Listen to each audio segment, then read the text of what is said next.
ស្ដីទាំងអស់គ្នាបាទថ្ងៃនេះយើងនឹងមកមើលនៅក្នុង balance sheet ដែលយើងឃើញមានពាក្យមួយបាទគឺតាក់ទងទៅនឹង CPLTD បាទអញ្ចឹង CPLTD បាទគឺ CPLTD បាទគឺពាក្យពេញមានន័យថាគឺ current portion of long term debt បាទគឺសំដៅទៅលើប្រាក់ដើមដែលត្រូវទូទាត់បាទក្នុងរយៈពេល12ខែចុងក្រោយឬក៏បាទគឺវាជាផ្នែកមួយនៃកម្ចីរយៈពេលយូរបាទអញ្ចឹងជាទូទៅនៅក្នុង balance sheet បាទគឺវាត្រូវបានបាទកត់ត្រានៅក្នុង current liability បាទដោយសារតែការទូទាត់នៃប្រាក់ដើមនេះបាទគឺវាមានរយៈពេលក្រោម12ខែបាទឬក៏ក្រោម1ឆ្នាំអញ្ចឹងឧទាហរណ៍ថាបើសិនជាយើងខ្ចីបាទយើងខ្ចី1លានបាទក្នុងរយៈពេល5ឆ្នាំបាទក្នុងមួយឆ្នាំយើងត្រូវបង់បាទចំនួន200000បាទអញ្ចឹងសម្រាប់200000ក្នុងមួយឆ្នាំបាទអញ្ចឹងសម្រាប់ current portion of long term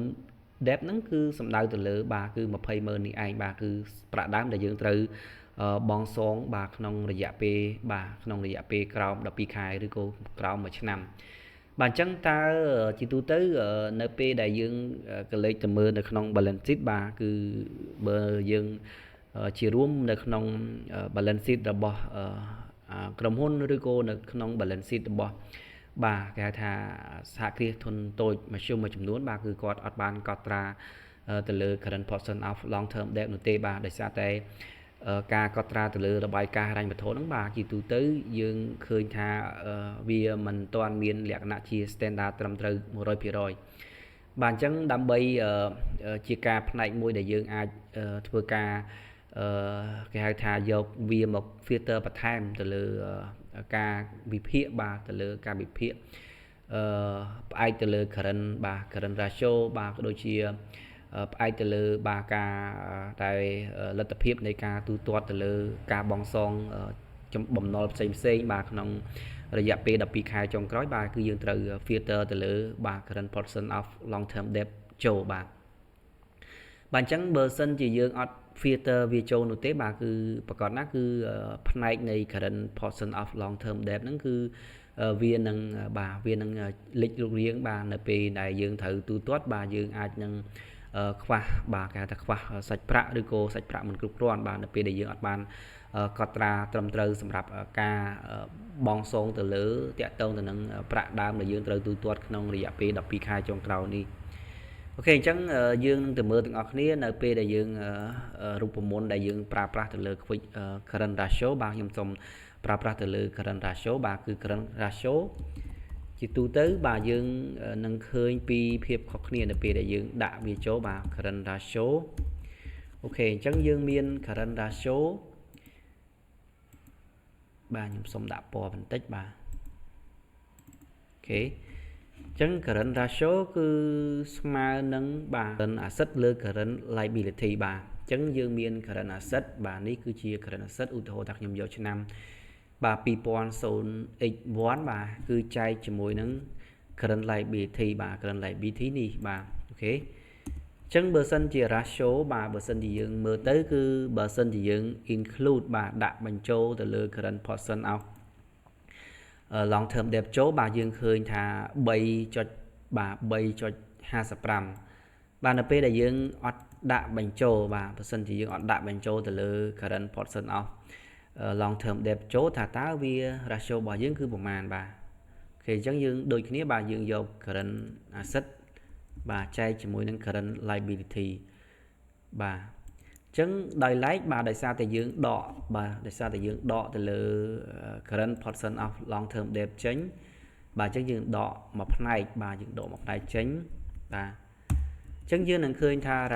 current ratio របស់វាគឺ 4.16 អញ្ចឹងនៅពេលនេះបើសិនជាយើងអត់បាន filter ទៅលើ current portion of long term debt ចូលនោះទេបាទគឺប្រកាសណាគឺយើងអាចនឹងគិតថាបាទគឺ current ratio ឬក៏គេហៅថាអនុបត្តិបាទលទ្ធភាពអនុបត្តិនៃការទូទាត់ទៅលើបំណុលក្នុងរយៈពេលខ្លីរបស់គាត់គឺល្អប្រសើរបាទបើសិនជាយើងធៀប current asset របស់គាត់ធៀបជាមួយនឹង current liability ដោយយើងអត់បាន filter ទៅលើ current portion of long term debt ចូលបាទផ្ទុយទៅវិញបាទបើសិនជាយើងដាក់ filter បញ្ចូលបាទគឺ ratio របស់យើងវានឹងមានការធ្លាក់អញ្ចឹងនៅពេលដែលយើងធ្វើការវិភាគដូចជាធ្វើការ analyze ទៅលើ balance sheet បាទគឺយើងអាច filter ចូលបន្ថែមបាទតាក់ទងទៅនឹង current portion of long term debt ពីព្រោះវាជាផ្នែកមួយដែលអាចឲ្យយើងបាទវិភាគកាន់តែគេហៅថា conservative material បាទគឺតាក់ទងទៅនឹងការវិភាគហ្នឹងគឺលក្ខណៈគេហៅថាបិទបៀតបន្តិចបាទសម្រាប់ការដែលយើងទៅមើលនៅក្នុង balance sheet បាទរបស់ក្រុមហ៊ុនឬក៏របស់គេហៅថា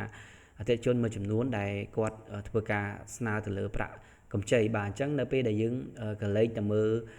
balance sheet របស់គាត់បាទវាអត់មានបាទយើងអាច input ចូលបន្ថែមបាទទៅលើ current portion of long term debt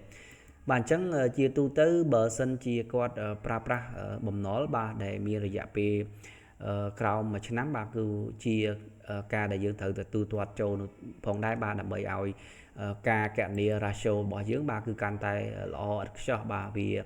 ជាផ្នែកមួយដែលយើងអាចវិភាគទៅលើគេហៅថាហានិភ័យបន្ថែមទៀតនៅពេលដែលគាត់មានបំណុលផ្សេងនៅក្នុង balance sheet របស់គាត់បាទនៅក្នុងរយៈពេលខ្លីគាត់អត់បានបង្ហាញនៅក្នុង current liability បាទយើងអាចដាក់ចូលបន្ថែមដើម្បីជាមួយផ្នែក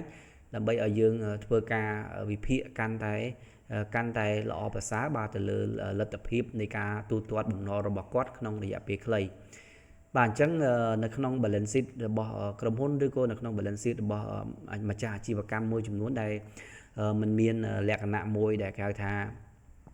ជាការកត់ត្រាឲ្យបានត្រឹមត្រូវទៅតាមរបាយការណ៍ហិរញ្ញវត្ថុជា standard នោះទេបាទបងប្អូនអាចធ្វើការដាក់បញ្ចូលបន្ថែមដើម្បីជាការដែលយើងអាច filter បន្ថែមទៅលើហានិភ័យនៃការទូទាត់ទៅលើ